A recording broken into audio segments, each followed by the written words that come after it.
Olá, pessoal. Estamos nós aqui outra vez, né, para mais um encontro. Sejam todos bem-vindos, né, à nossa aula de ciências. Nesta semana nós teremos um assunto novo, não é?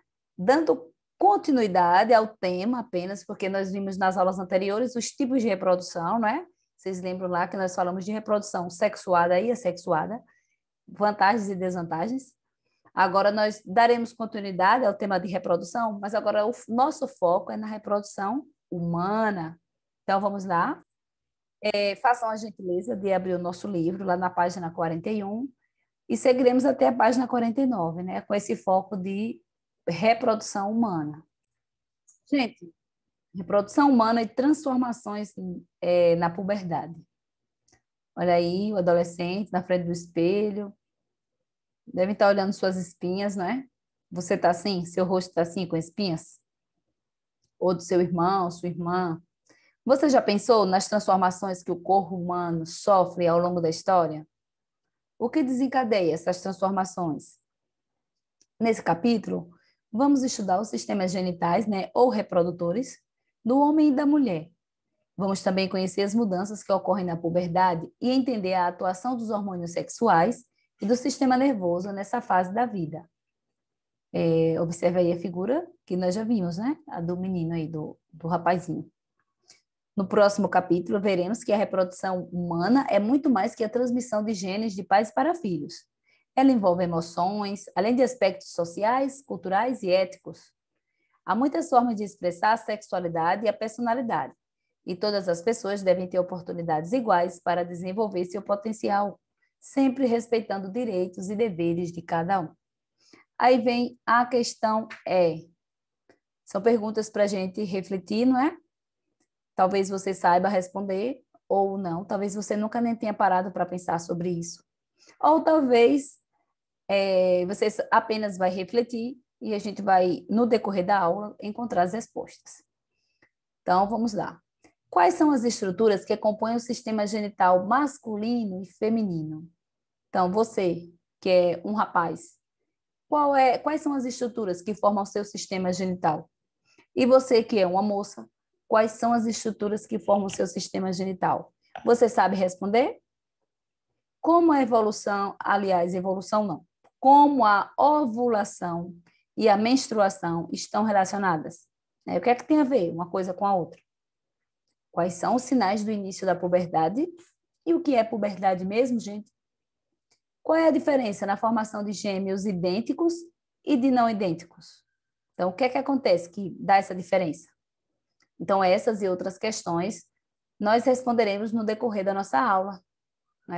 Quem sabe só irá acrescentar, né, o seu conhecimento. Quem não sabe vai conhecer agora. Vamos começar pelo sistema genital masculino. Órgãos genitais masculinos. Você sabe em que órgãos do corpo humano os gametas masculinos, né, que são os espermatozoides, eles são produzidos? Sabem ou não sabem? Quando nós falamos de gametas, nós falamos de células reprodutoras, não é, gente? Então, os espermatozoides são produzidos nos testículos, que ficam dentro de uma bolsa. Essa bolsa é chamada de escroto. Aí você pode observar na figura. Olha aqui, o escroto e os testículos. Os testículos também produzem testosterona, que é o principal hormônio sexual masculino. Em cada testículo, há grande quantidade de tubos microscópicos, muito enrolados, onde os espermatozoides se formam. São os túbulos seminíferos. Depois de sair deles, os espermatozoides seguem um caminho até serem liberados pela uretra. Veja na figura o que acontece nesse percurso. Vamos lá. Aqui é o escroto, que é a bolsa, não é? Dentro dessa bolsa fica o testículo, onde estão os túbulos seminíferos. Coladinho no testículo está o epidídimo, olha aí. Vindo do epidídimo tem o ducto deferente, olha aqui está a bexiga, não é?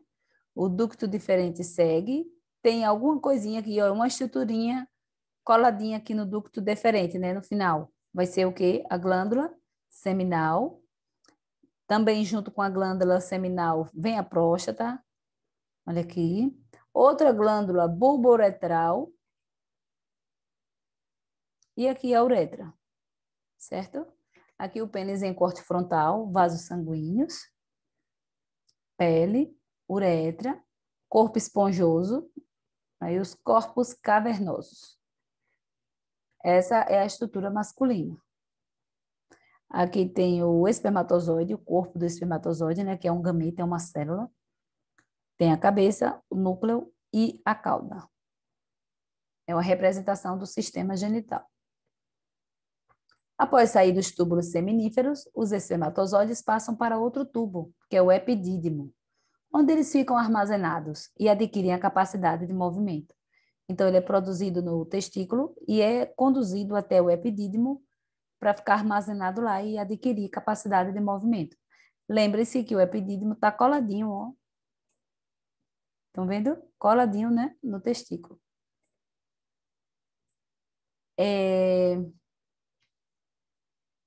Em seguida, eles chegam aos ductos deferentes e depois ao canal da uretra, pelo qual são liberados.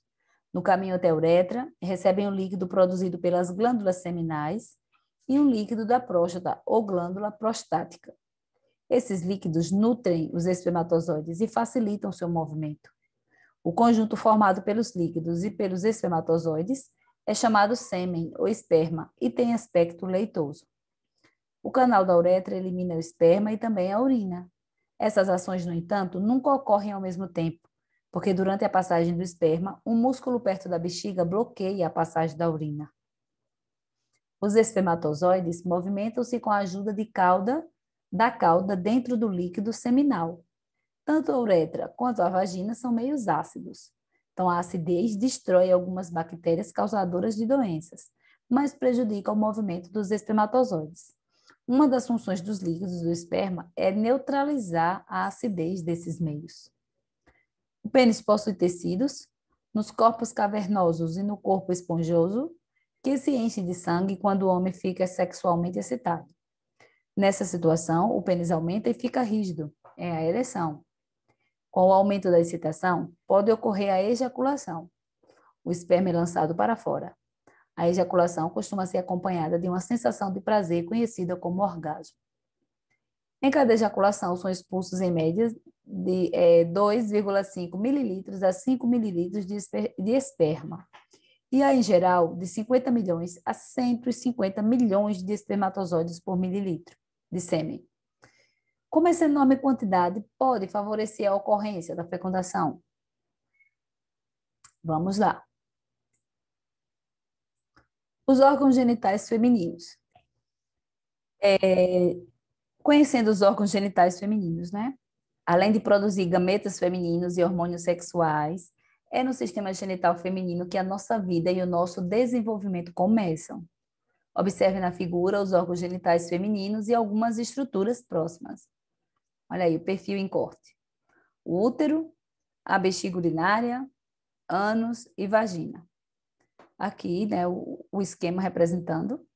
Olha aí o canal vaginal, o ovário, né, são 2 ovários, o útero e o canal que liga o ovário até o útero é chamado de tuba uterina. Tá aí todo o esquema. Nos ovários são produzidas as células reprodutivas femininas.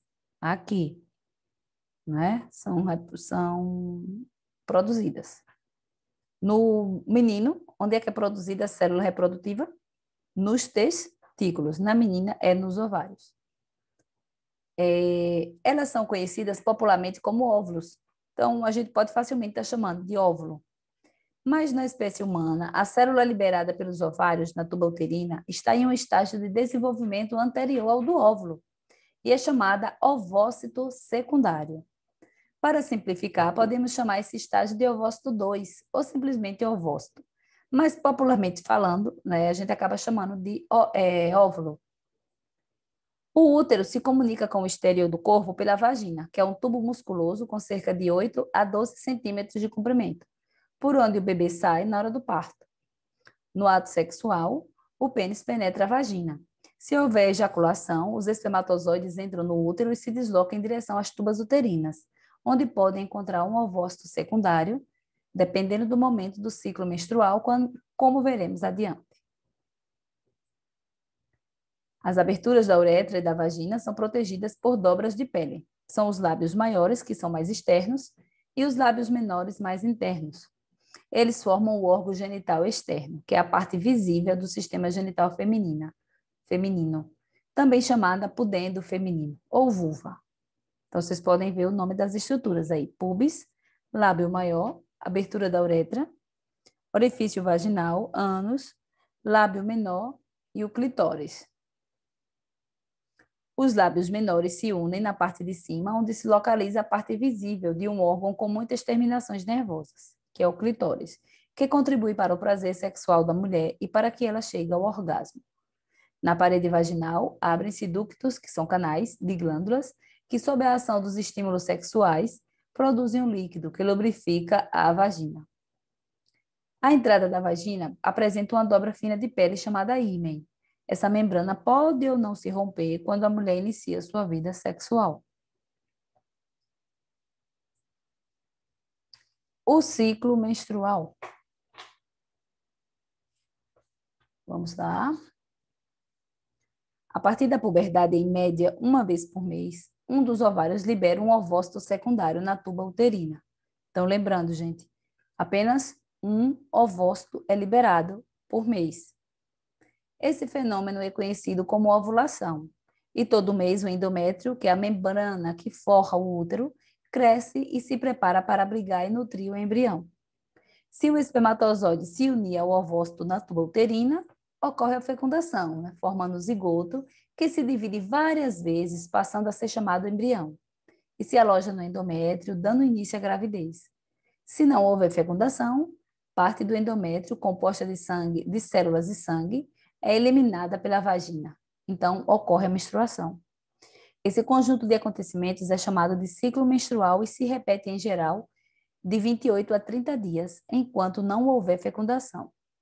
O ciclo é controlado por hormônios do ovário e também pelo sistema nervoso, por uma glândula localizada na base do encéfalo, que é a hipófise. Vamos acompanhar com mais detalhes esse processo na figura a seguir. O primeiro dia da menstruação marca o início do ciclo. A menstruação dura em média de 3 a 7 dias. Olha aí, produção, a ovulação, é quando ocorre a ovulação, né? O ovócito secundário. Aqui o folículo ovariano e aqui o corpo lúteo. Vamos lá. No primeiro dia, no dia 1, ocorre a menstruação. Aí está liberando, né, as células e o sangue. Aí, fase de crescimento, vem a ovulação. Veja que a fase de secreção aumenta e depois desce para começar, né, de novo a menstruação. O gráfico que representa as transformações ao longo do tempo no ovário e no útero durante o ciclo menstrual. Então, durante a menstruação, olha aqui, variação da produção de hormônios, progesterona. Aí, na fase de crescimento, né, até chegar à ovulação, vem os estrógenos. Olha aí.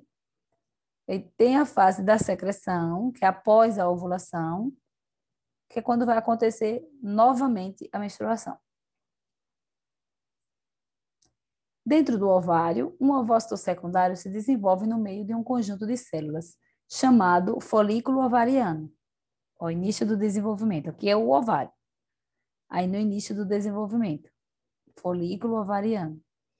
Crescimento do folículo e produção de estrógenos. Ele vai crescendo. Aqui. Estimulado pelo hormônio folículo estimulante, que é FSH, produzido pela hipófise, o folículo cresce e passa a produzir outros hormônios, os estrógenos, que promovem o crescimento do endométrio. Sob a ação do hormônio luteinizante, também produzido pela hipófise, o folículo acaba se rompendo e libera o ovócito secundário. Aí vem a ovulação.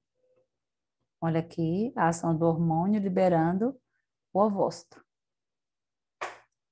Aqui é o corpo lúteo e aqui são os vasos sanguíneos. O folículo rompido transforma-se em corpo lúteo. Olha aí. que produz estrógenos e outro hormônio, que é a progesterona. Esse hormônio estimula o desenvolvimento de vasos sanguíneos no endométrio, preparando-o para receber o embrião. O ovócito secundário só pode ser fecundado até um dia após ser liberado do ovário.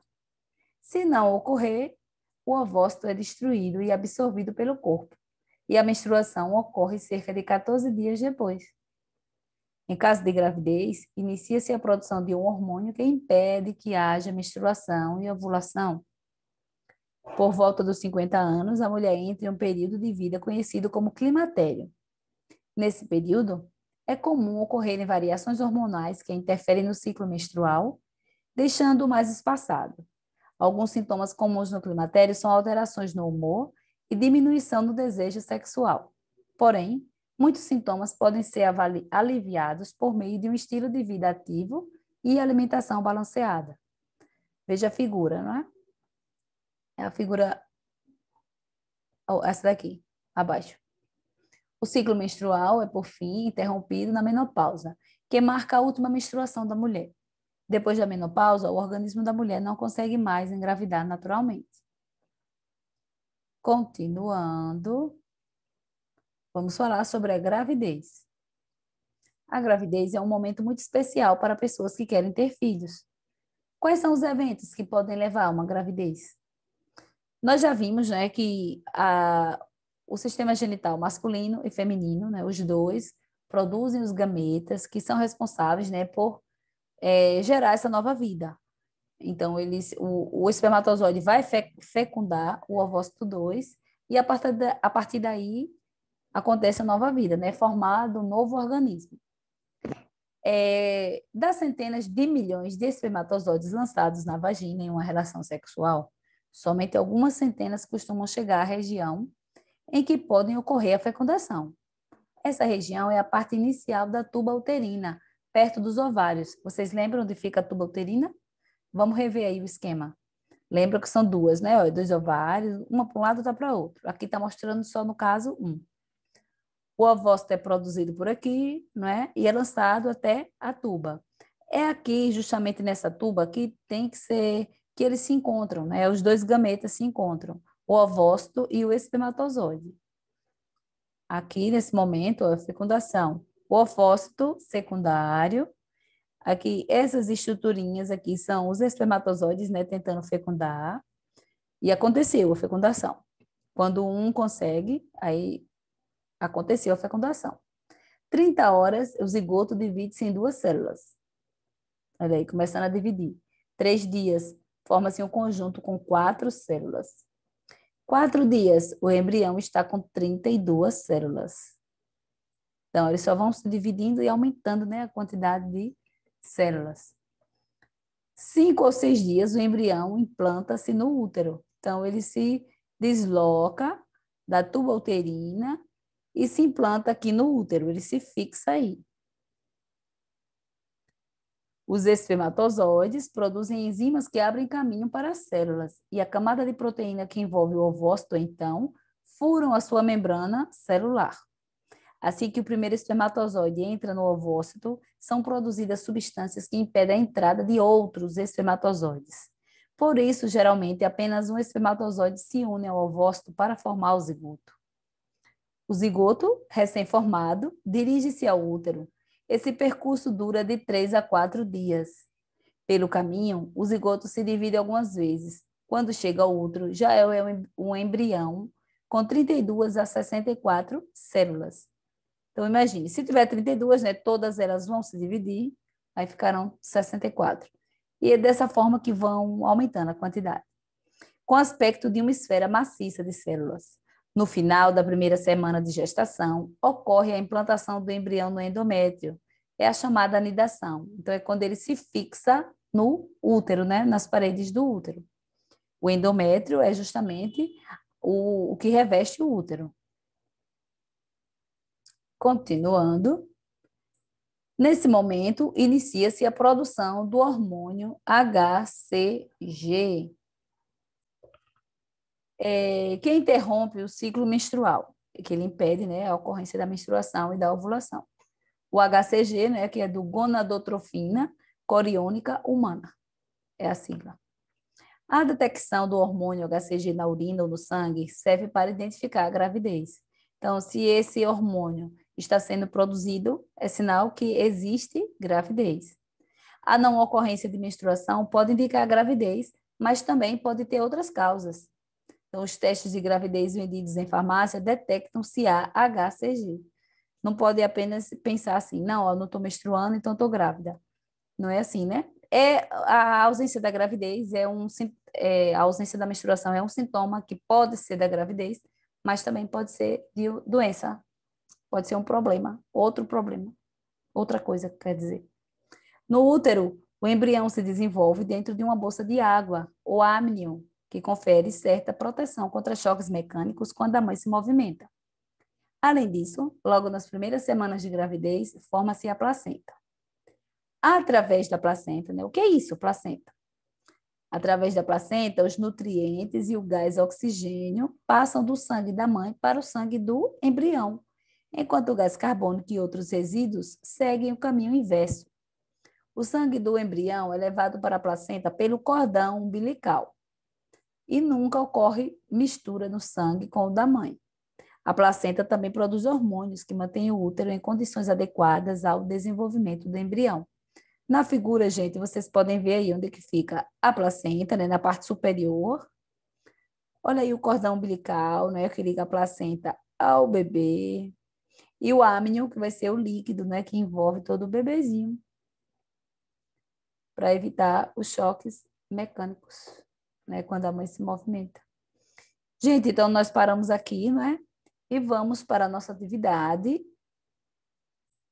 Nós temos as questões 1 e 2. Então, no momento, nós responderemos a primeira questão, né? E a segunda vocês já sabem. Vão responder sozinhos e vão tirar dúvidas com o seu professor da turma, tá bom? Então, vamos lá. Primeira questão. Observe a figura e responda as questões. Ao mencionar uma estrutura que se encontra na figura, localize-a pelo número. Então, vamos lá. Letra A. Vocês podem ver a numeração, né? A estrutura masculina, né, do lado esquerdo, a estrutura feminina do lado direito. Letra A. Onde os espermatozoides são produzidos? Nós vamos responder onde eles são produzidos e indicar o número, observando a estrutura, não é? E onde eles amadurecem, adquirem mobilidade, e por que essa mobilidade é importante. Então, vamos lá. A primeira pergunta. Onde eles são produzidos? Nos testículos, não é? Então, número 1. Nos testículos, aí vocês colocam o número 1. E onde amadurece e adquire mobilidade? Coladinho no testículo, quem é que fica lá? O epidídimo. Então, e amadurece no epidídimo. Vai ser o número 2. A outra pergunta. Por que essa mobilidade é importante?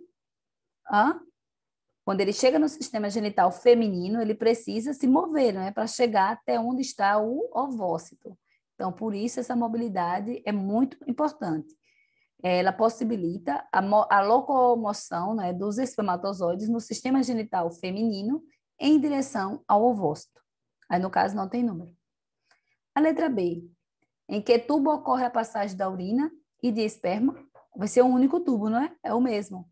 Vai ser a uretra. Muito bem. A uretra está aí representado pelo número 7. Número 7. A letra C. Onde os ovócitos são produzidos? Vamos lá, foquem na estrutura feminina, né? O ovócito é produzido nos ovários, não é? Então, vai ser a estrutura 8. A letra D. Onde são produzidos os hormônios masculinos e os femininos? Os masculinos são produzidos nos testículos, número 1 de novo, nos testículos. E os femininos nos ovários, que é número 8, de novo. A letra E. Onde ocorre a fecundação, gente? Nas tubas uterinas, que vai ser número 9. Número 9, nas tubas uterinas. Em uma ou em outra, né? Onde tiver o ovócito. E a anidação? A anidação vai ser no útero, não é? Quando o embrião ele se desloca da tuba uterina e se gruda aí na parede do útero, certo? E a outra letra, por onde sai o bebê na hora do parto normal? Pela vagina. Então, o número 11. Muito bem, número 11. Na segunda questão, ó, do caderno, indica o trajeto do espermatozoide desde o local da sua produção até onde acontece a fecundação, identificando as estruturas numeradas. Então, vocês vão lembrar, vocês vão fazer seguindo as estruturas, partindo, começando, né, pelo espermatozoide.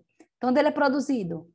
No testículo. Então, vocês vão colocar aí testículo, depois de testículo, ele segue para onde? Vocês vão percorrer esse caminho todo até na fecundação, tá bom? Isso, até onde acontece a fecundação. Aí vocês vão olhar as duas estruturas, tanto masculina quanto femininas. Gente, por enquanto, né, nós ficamos por aqui. Já já a gente retorna para dar continuidade ao nosso trabalho, tá bom? Então, bons estudos. Tchau, tchau. Até já.